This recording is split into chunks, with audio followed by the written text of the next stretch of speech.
저는 이제 12월의 마지막 계절에 오늘 우리에게 주시는 이 디모데후서 2장 20절로 26절의 말씀을 통하여 마지막까지 쓰임받는 자라고 하는 그러한 제목으로 말씀을 드릴 때에 여러분 끝까지 승리하는 우리 아름다운 교회 성도들이 될 수 있기를 예수님의 이름으로 축원합니다. 치아가 이빨이 제대로 고르지 못해서 늘 놀림의 대상이 되었고 스트레스를 받고 살았던 맹순이라고 하는 여학생이 있었답니다. 이 여학생이 수능시험 SAT를 다 치르고 나서 엄마에게 자기 좀 일을 좀 고쳐달라고 그렇게 요청을 했어요. 엄마, 내가 이 치아 때문에 얼마나 놀림을 당하고 살았는 줄 알아? 그러니 이제 수능시험도 끝났고 이제 대학도 가야 하니 이 치아를 좀 교정해달라고 부탁을 했어요. 그리고 대충 금액이 한 500만 원 정도 든다고도 얘기를 했습니다. 그랬더니 엄마가 뭐라고 얘기를 하냐면 이런 얘기를 합니다. 그런 돈이 어디에 있니? 우리 형편에 500만 원이 어디에 있어? 그랬습니다. 이렇게 말을 하자 이 학생이 엄마에게 대들면서 그러는 거예요. 엄마가 이렇게 나를 낳았잖아 하고 대들자 엄마가 심각한 한마디를 했어요. 그래서 이 심각한 한마디에 이 맹순이라는 여학생은 더 이상 할 말이 없었습니다. 여러분 뭐라고 했겠어요 엄마가? 여러분 한번 잘 생각해 보세요. 엄마가 도대체 뭐라고 얘기했길래 이 여학생은 아무 말도 못하고 그랬을까? 뭘 물어보면 대답을 해야 된다고 그랬죠. 예? 뭐라고 그랬겠어요? 예, 내가 너 낳았을 때는 너 이빨 하나도 없었어. 네가 지금 이빨이 다 삐뚤어지고 뻐덩니가 난 것은 너가 이빨 뽑자고 할 때 안 뽑고 네 맘대로 살아서 그래. 그랬다는 거예요. 그래서 이 맹순이라는 여학생은 평생을 그렇게 삐뚤어지로 살았다고 하는 전설 따라 삼천리 같은 이야기가 전해져 내려오고 있습니다. 여러분, 이 이야기는 우리에게 무엇을 교훈해 주는 내용일까요?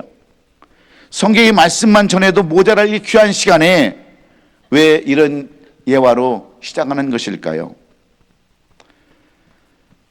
우리는 때때로 결과만을 가지고 어떤 일에 대해서 원망과 불평을 할 때가 많이 있다고 하는 그러한 이야기입니다. 나는 왜 이렇게 살아야 되는가? 나는 왜 쓰임을 받지 못하는가? 왜 나는 되는 일이 없는가? 그 원인이 무엇인가를 생각하기보다는 현재에 되어진 일, 결과만을 가지고 생각하는 것이 우리의 모습이요, 우리의 현실이기 때문에 그렇습니다.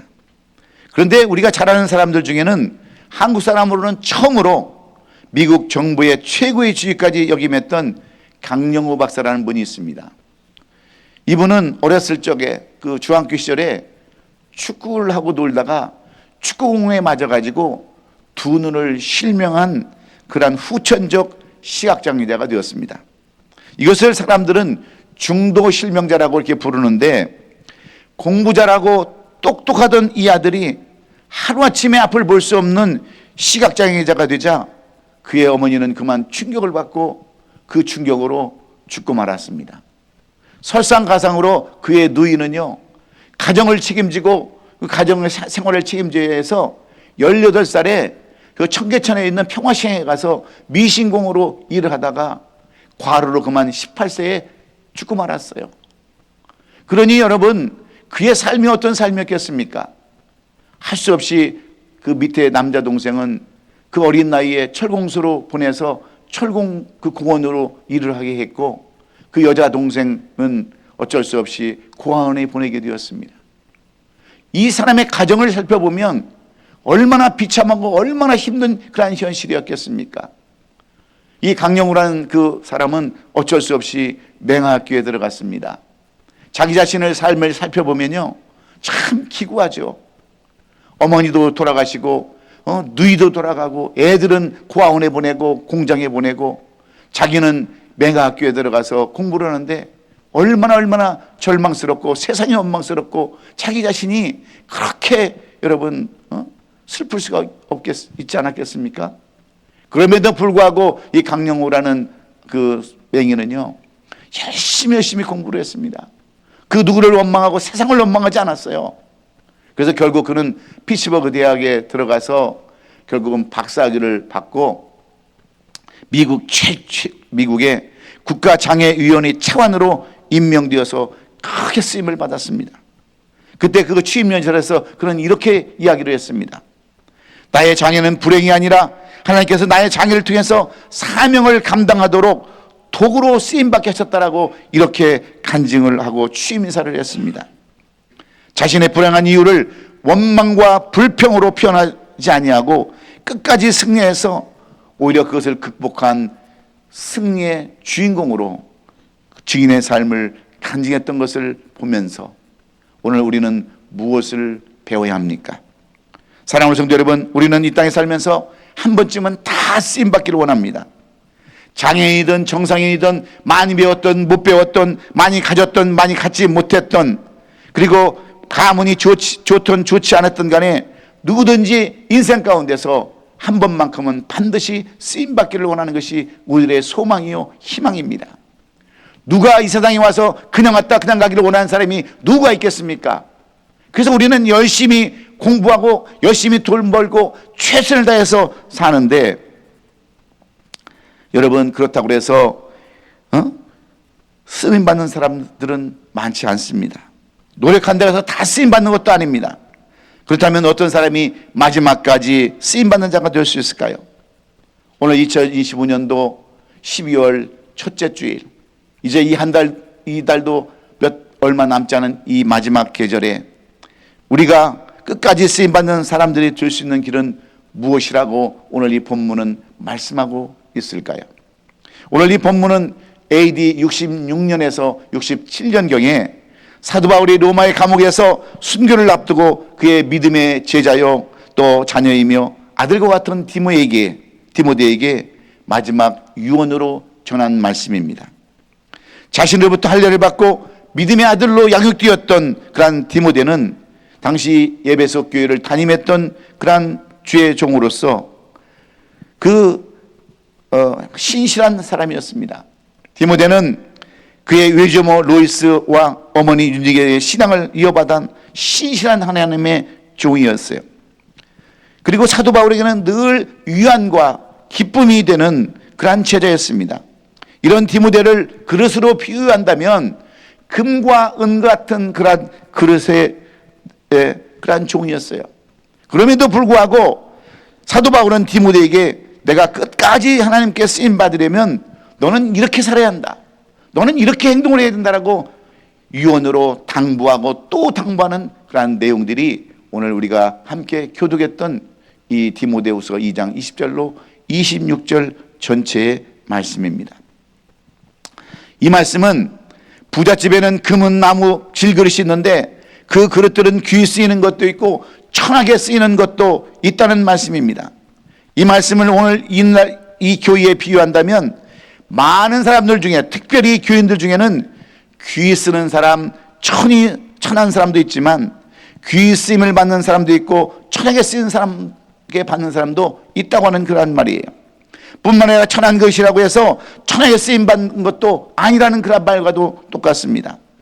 이 말의 큰 의미는 그릇의 종류나 가치가 중요한 것이 아니라 이 말의 큰 의미는요 그 내면이 중요하다는 거예요. 이 그릇 자체가 중요한 것이 아니라 그 그릇에 감고 있는 마음이 얼마나 중요한가를 말씀하고 있습니다. 왜 그렇습니까? 우리나라 이조시대 500년의 역사를 살펴보면요 그 당시 27명의 왕이 있었습니다. 그래서 우리는 문단, 태세, 이렇게 해서 외잖아요. 이 27명의 왕 중에서 8명이 독살을 당해서 죽었어요. 그러니까 궁중에서는 이 독살당한 것을 방지하기 위해서 무슨 그릇을 썼겠습니까? 예? 은그릇을 썼어요. 은그릇을 쓰고 은수저를 쓰고 은젓가락을 써서 독이 있으면 그 변하기 때문에 그 은그릇을 썼는데 여러분 아무리 귀한 은것이라도 거기에 독이 있으면 그것은 독그릇이 될 수밖에 없기 때문입니다. 그래서 아무리 비싸고 좋은 금과 은혜의 그릇이라 할지라도 독이 담겨져 있으면 독그릇이기 때문에 이것을 항상 은그릇을 사용했는데, 그러나 나무 그릇이라 할지라도 질그릇이라 할지라도 그 안에 보석과 같은 금은보가 담겨 있으면 그것은 보석함이 되듯이 그 안에 무엇이 담겨져 있는가, 무엇이 채워져 있는가, 그것이 중요하다고 하는 것을 오늘 말해주고 있는 것입니다. 그래서 하나님은 사람을 쓰실 때 절대로 유형을 보지 않고 쓰셨어요. 내면을 보고 쓰셨습니다.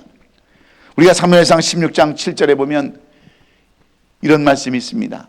여호와께서 사무엘에게 이르시되 그의 용모와 키를 보지 말라. 내가 이미 그를 버렸노라. 내가 보는 것은 사람과 같지 아니하니 사람은 외모를 보거니와 나 여호와는 중심을 보느니라 하시면서 그 사람의 그릇에 무엇이 담겨져 있는가가 중요하다는 것을 이렇게 말씀해 주셨습니다. 그러면서 이세 아들 중에서 하나님의 마음에 드는 사람 다윗을 택하여 쓰시는 것을 우리에게 보여주셨습니다. 이것은 모세를 들어 쓰실 때도 똑같은 말씀이에요. 히브리서 11장 26절에 그리스도를 위하여 받는 수모를 애굽의 모든 부하보다 더 큰 재물로 여겼으니 이는 상 주심을 바라봄이라 하시면서 별로 내세울 것도 없고 별로 나타낼 것도 없는 그러한 모세의 내면을 보시고 그걸 사용하셨던 내용들을 이렇게 써놓았습니다. 그렇습니다. 내 안에 가장 귀중한 예수 그리스도가 계시다면 우리 모두는 다 쓰임받는 사람이 되는 줄로 믿습니다. 그래서 우리 속담에 못생긴 나무가 산을 지킨다는 말이 있어요. 이 말은 못생기고 비틀어진 그러한 나무가 결국은 산을 지킬 수 있다고 하는데, 이 말의 의미는 우리 사람들에게도 동일하게 적용이 됩니다. 교회 안이나 교회 밖에서 잘나고 똑똑한 사람은 다 떠납니다. 자기 마음에 안 들면요, 하루아침에 교회를 바꾸는 것이 사람들이에요. 좀 똑똑하고 좀 잘났다고 하면 오래 못 다녀요. 오래 못 다녀. 그래서 교회에 남아있는 사람들을 보면요, 다 어떤 사람들입니까? 별 볼 일 없는 사람들이에요. 예? 그래서 별 볼 일 없는 사람이 교회를 지킨다고 하는데, 우리 교회가 얼마나 좋은 교회입니까? 그 흔한 사자를 가진 사람도 많지 않잖아요. 예? 의사가 있습니까? 변호사가 있습니까? 그런데 감사한 것은 집사도 많고요, 권사도 많은 것이 저는 감사한 거예요. 예? 잘났다고 여러분 쓰임 받는 줄 아세요? 많이 배웠다고 쓰임 받는 줄 아세요? 여러분 별 볼 일 없어도 그것에 하나님의 마음을 담고 진심을 담은 사람들이 교회를 지키는 줄로 믿습니다. 왜 그렇습니까? 하나님의 나라는 지원병을 쓰지 않습니다. 하나님은 항상 하나님이 부르시는 차출병들을 사용해서 하나님의 나라를 이어가기 때문에 그렇습니다. 그렇다면 하나님을 끝까지 모실 수 있는 사람, 예수 그리스도의 보배를 담을 수 있는 마지막까지 쓰임받는 사람들은 어떤 사람이라고 오늘 사도 바울은 이 디모데후서를 통해서 말씀하시는 것일까요? 오늘 이 말씀은 디모데에게 주시는 말씀이지만 오늘 이 시대를 살아가는 우리들에게도 주시는 말씀이에요. 여러분 그것이 중요하지 않습니까? 마지막까지 사람들에게 존경받고 인정받고 살아가는 것이 여러분 얼마나 중요합니까? 손가락질 당하고 그 봐라 그 인간 그런 줄 알았다라고 손가락질 당하는 그런 사람보다 끝까지 쓰임받는 것이 얼마나 중요합니까? 그래서 오늘 성경은 어떤 사람이 끝까지 쓰임받고 어떤 사람이 끝까지 존경받고 인정받는 사람인가? 첫째는 기도하는 사람이라는 겁니다. 오늘 본문 21절에 보니까 그러므로 누구든지 이런 것에서 자기를 깨끗하게 하면 귀에 쓰는 그릇이 되어 거룩하고 주인의 쓰심에 합당하며 모든 선한 일에 준비함이 되리라 말씀합니다. 하나님께서 쓰시는 일꾼들은요, 무엇보다도 첫째로 자기 자신을 깨끗하게 하는 사람들이라는 겁니다. 세상의 유혹과 주에 물들려 하지 아니하고 거룩하게 살아가려는 그런 사람들을 의미하는 거예요. 우리가 잘 아는 다니엘과 세 친구들은 왕의 진미를 거부했던 것처럼, 요셉이 보디발의 아내의 잠자리를 거부했던 것처럼 하나님께서 귀하게 사용하시는 일꾼들은요, 윤리적으로나 아니면 영적으로나 깨끗한 사람들을 하나님께서 사용하시는 것을 우리가 볼 수 있습니다. 마치 구약시대에 하나님께 흠없는 제물을 바쳤던 것처럼 자신의 삶을 하나님의 거룩하신 그러한 삶으로 나타낼 때 하나님은 이런 사람들을 사용하셔서 하나님의 위대한 일들을 이끌어 가셨습니다. 이처럼 자신의 삶을 거룩하게 하고 세상에 물지 아니하는 자는 하나님께 쓰임받는 합당한 자가 된다라고 말씀하고 있습니다. 여기서 주인이 쓰시기 합당하다는 말은 주님을 기쁘시게 한다고 하는 사람들입니다. 간략하게 말씀드리면 하나님께서 쓰시는 사람은 깨끗한 사람이라는 것을 의미하고 있습니다. 늘 자신을 깨끗이 청소하고 회개하는 사람을 의미합니다. 왜냐하면 아무리 좋은 것이 할지라도 더러우면 쓰임받을 수 없기 때문에 그렇습니다. 여러분, 거기에 무슨 정결하지 않으면 어떻게 쓰겠습니까? 얼룩져 있으면 사용할 수 없기 때문에 그래요. 그래서 하나님은 과거에 있는 사람은 쓰시되 미래가 없는 사람은 절대로 쓰시질 않습니다. 그 내용이 마태복음 5장 8절에 기록된 상상수훈의 말씀이 아닙니까? 마음이 정결한 자는 복이 있다니 그들이 하나님을 볼 것이며 이렇게 말씀합니다. 우리가 잘 아는 다윗은요, 그의 죄를 꺼내서 살펴본다면 정말 추악한 사람이 여러분 다윗입니다. 우리는 다윗이 이스라엘의 두 번째 왕이 되어서 깨끗한 사람이라고 보지만 다윗처럼 추하고 과거 있는 사람이 없었어요. 그런데도 불구하고 하나님께서는 왜 그를 들어 쓰신 줄 아십니까? 비록 그가 과거가 지저분하고 죄가 정말 홍수처럼 많다 할지라도 그는 그 죄를 깨끗이 회개하고 깨끗한 삶을 살려고 노력했기 때문에 그래요. 이것이 다윗이 하나님께서 택함을 받은 그러한 그 이유의 하나입니다. 뿐만 아니라 우리가 잘 아는 여러분 베드로도 마찬가지 아닙니까? 베드로를 우리가 살펴보면 하나님께서 잘못 선택했다고 하는 다른 유다보다도 훨씬 제자로 보면 잘못된 삶을 살았던 사람이 여러분 베드로 아닙니까? 끄떡하면 승질내고 끄떡하면 화내고 마음에 맞지 안 들면 배신해버렸던 사람이 베드로였는데도 불구하고 베드로는 어떤 사람이었습니까? 비록 그런 삶을 살기는 했지만 자기 자신을 뉘우치고 회개하며 기도하며 깨끗한 삶을 살려고 노력했기 때문이 아니고 무엇이겠습니까? 이것이 바로 이 두 사람의 특징입니다. 기도로 정결한 삶을 추구하는 데 있습니다. 미국의 16대 대통령을 지낸 아브라함 링컨은요, 그의 삶은 매번 실패의 삶을 살았습니다. 선거에 나가기만 하면 떨어지고 실패를 거듭한 사람이 바로 링컨이었어요.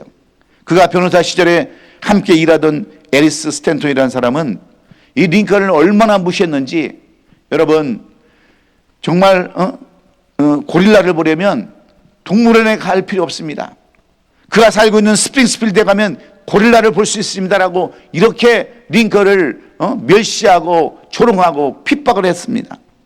그가 대통령 선거에 나갔을 때 이 에반스라는 사람은요, 필립 사람은, 이 스탠턴이라는 사람은 상대편 그 후보자의 홍보 담당이 되어가지고 얼마나 링컨을 괴롭히고 얼마나 링컨을 학대하고 조롱했는지 몰라요.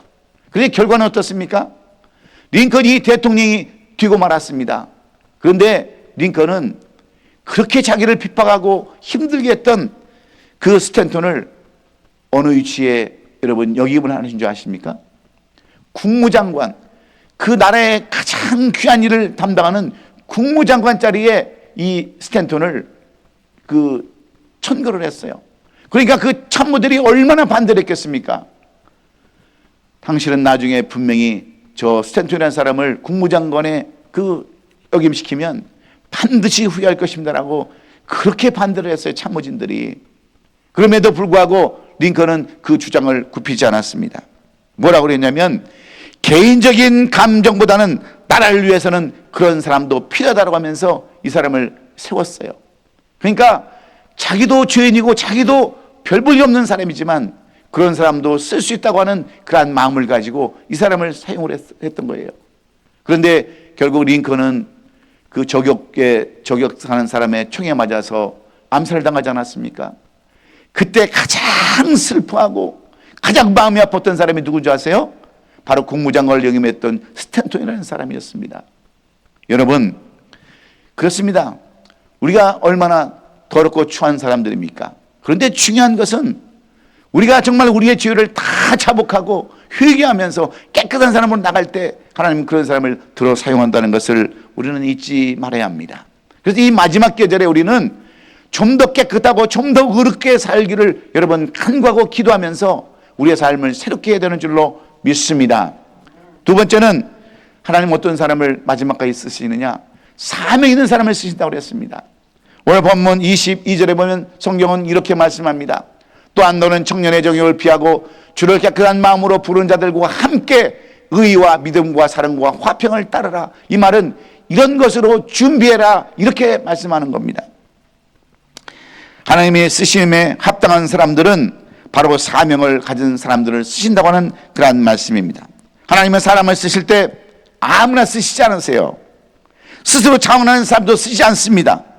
하나님께서는 반드시 차출해서 하나님을 쓰시는데, 우리가 사도행전 13장 22절 하반절에 보면 다윗을 세울 때 하나님께서 하신 말씀이 있습니다. 내가 이새의 아들 다윗을 만나니 내 마음에 맞는 사람이라 내 뜻을 다 이루리라 하셨다라고 이렇게 기록해 놨습니다. 여러분, 다윗은 8명의 형제 중에서 맨 막내로 태어나가지고 형들의 그러한 횡포로 말미암아 늘 찬밥 신세로 살았던 사람이 바로 여러분 다윗이었습니다. 다윗은 여러분 그래서 아버지의 양이나 치고 맨날 형들 뒷바라지하는 그런 삶을 살았지만, 이 하나님께서는 다윗의 무엇을 보았냐면 그의 준비된 사명을 보았습니다. 그래서 이 사무엘이 이스라엘의 두 번째 왕을 세우기 위해서 이새의 집을 찾아갔을 때 이 다윗은 왕의 그 명단에 추천에 들어가지도 못한 사람이에요. 그리고 밖에 나가서 아버지의 양이나 치고 들에 나가서 목동으로 일했던 그러한 사람이 다윗이었는데도 불구하고 하나님은 왜 이 다윗을, 그 말째 아들, 그 대상에도 들어가지 못했던 이 다윗을 사용하셨느냐 하는 겁니다.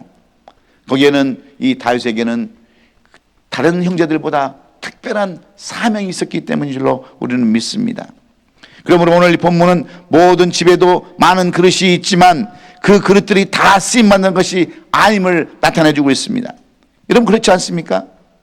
우리 집에 손님이 오셨는데 여러분 대접할 것이 없어서 커피라도 한 잔 대접하려고 하는데 그 커피를 대접에다가 커피를 대접하는 분이 있을까요? 그래도 뭔가 좀 커피잔이라도 꺼내서 커피 먹으라도 찾아서 대접하고 싶은 것이 우리의 마음 아니에요? 예? 우리 아무것도 없어서 큰 대접에다가 커피를 담아서 주면 그것이 약사발이지 뭐겠어요? 여러분 된장국은 어디에 끓여야 제맛입니까? 예? 그런 건 잘 알아요. 성경은 잘 몰라도. 예? 뚝배기에 끓여야 장맛이 나고 된장 맛이 나는 것처럼 여러분 다 격이 있고 품위가 있는 거예요. 여러분 그것도 마찬가지 아닙니까? 예? 다 여러분 사명이 있어야 한다는 말이에요. 그래서 여호수아는 모세가 죽은 후에 모세의 뒤를 이어서 후계자가 되었지만 그가 감당해야 할 짐이 얼마나 무거웠던지 얼마나 힘들었던지 두려움에 떨었지만 그가 끝까지 사명을 감당할 수 있었던 것은 무엇이겠습니까? 그에게는 하나님이 주신 특별한 소병, 사명이 있었기 때문임을 오늘 우리는 깨달아야 합니다. 오래전에 미국의 햄크스라는 사람이 광산에서 일을 하다가요, 그만 다이나마이트가 폭발하면서 두 눈을 잃어버리고 이 두 팔이, 두 손이 다 잘라져 버리고 말았습니다. 여러분 한번 생각해 보세요. 일을 하다가 눈을 다 멀어버리고 두 손을 다 날아가 버렸으니 이 사람에게 무슨 희망이 있었겠습니까? 그래서 여러 번 자살을 하려고 시도를 했지만 실패하고 말았습니다. 그래서 이번에는 아예 그냥 굶어 죽자 하고 단식을 하고 있었는데 그때 마침 들려오는 소식이 있었어요. 예일 대학에서 유명한 강사가 온다고 하는 그러한 이야기를 듣고 도대체 그 사람이 무슨 얘기를 하는가 한번 들어보거나 죽자 하고 그렇게 나갔습니다. 그랬더니 그 사람이 강의 내용이 뭐였냐면 사람마다 하나님께서 이렇게 받은 사명이 있다라고 하는 제목으로 그렇게 강의를 하는 거예요. 그래서 이 강의를 듣고 그의 귀가 얼마나 솔깃하던지 마치 정광석과 같은 그런 희망을 얻게 되어서 그 강사에게 찾아가서 물었습니다. 나는 눈도 멀었고 손도 없는데 나에게 무슨 사명이 있습니까? 하고 묻자 그 강사가 이런 대답을 해주는 거예요. 당신에게는 두 눈은 없지만, 두 손은 없지만 아직까지도 말할 수 있는 입이 있고 들을 수 있는 귀가 있지 않습니까? 그리고 발이 있지 않습니까? 그런데 그리고 당신에게는 아직도 사명이 있지 않습니까? 그래서 그 말에 이 사람이 감동을 받습니다. 그래, 나도 남은 게 있구나. 아직도 내가 할 일이 있구나. 그러면서 이 사람이 그때부터 마음을 바꾸기 시작하는 거예요. 나에게는 무슨 사명이 있을까 생각하다가 그는 마지막에 스탠포드 대학을 들어갑니다. 그래서 거기서 공부를 해요. 그 사명이 무엇인가를 발견해서 열심히 공부를 하다가 이 사람이 뭘 발견했냐면 자기는 스피치를 잘한다고 하는, 상담력을 잘한다고 하는 그것을 발견해 가지고 미국에서 가장 첫 번째 가는 그러한 스피치 강사가 되었다고 하는 것이 이 행크스라는 사람의 간증의 이야기인 거예요. 여러분, 그렇습니다. 마지막까지 쓰임받는 사람은 자기가 사명이 무엇인가를 발견하는 사람이에요. 여러분, 우리가도 사명이 없는 사람들은 여러분 늘 하루하루를 어떻게 살아갑니까? 그냥 먹고 자고 싸고 그렇게 그냥 짐승처럼 살아가는 거예요. 그러나 우리에게 사명이 있다고 한다면 반드시 하늘나라에 소망을 두고 살아가는 줄로 믿습니다. 여러분의 사명은 무엇입니까? 여러분의 사명이 무엇인가를 잘 발견해서 이 마지막 계절에, 이제 얼마 남지 않은 12월 계절에 모두 쓰임받고 하나님의 영광 돌리는 저와 여러분 될 수 있기를 주의 이름으로 축원합니다. 마지막으로 하나님은 어떤 사람을 마지막까지 쓰임받는다라고 이 사도 바울을 통해서 디모데에게 전해주는 것일까요? 오늘 우리에게 주시는 이 마지막에 쓰임받는 마지막 비결은 준비된 사람을 쓰신다는 겁니다. 오늘 본문 24절은 이렇게 우리에게 말씀합니다. 주의 종은 마땅히 다투지 아니하고 모든 사람에 대하여 온유하며 가르치기를 잘하며 참으며 준비했다고 하는 거예요. 이런 사람이 마지막까지 쓰임받는다고 하는 것을 오늘 사도 바울은 이 디모데에게 말씀하고 있고 이 시대를 살아가는 우리들에게 동일하게 해주시는 말씀입니다. 한마디로 말하면 준비하는 삶을 살라는 거예요. 왜냐하면 하나님께서는 모든 일에, 선한 일에 예배된 사람을 쓰실 뿐만 아니라 준비하고 준비된 사람을 쓰신다고 하는 것을 오늘 우리는 분명히 깨달아야 합니다. 그래서 마가복음 14장 8절로 9절에 뭐라고 말씀합니까? 그는 힘을 다하여 내 몸에 향유를 부어 내 장례를 미리 준비하였느니라. 내가 진실로 너에게 이르노니 온 천하에다 어디든지 복음이 전파되는 것은 이 여자가 행한 일도 말하며 그를 기억하리라 하시니라 그랬습니다.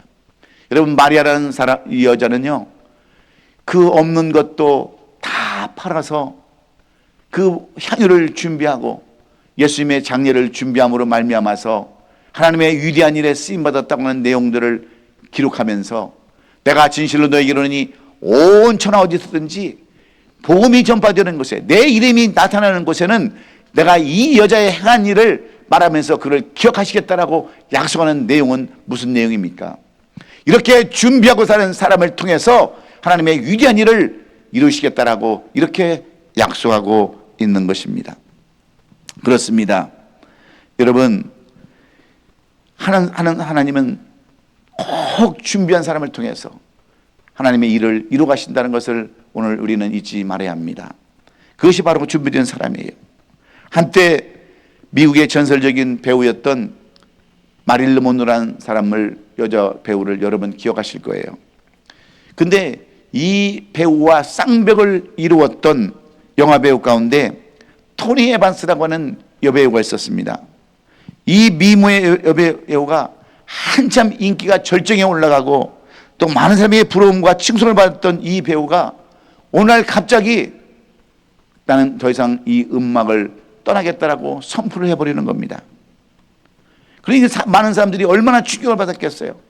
아니, 도대체 어떤 사람을 만났길래 그 인기가 많고 그렇게 화려했던 음악을 떠나게 되었느냐고 그게 다 물어보는 거예요.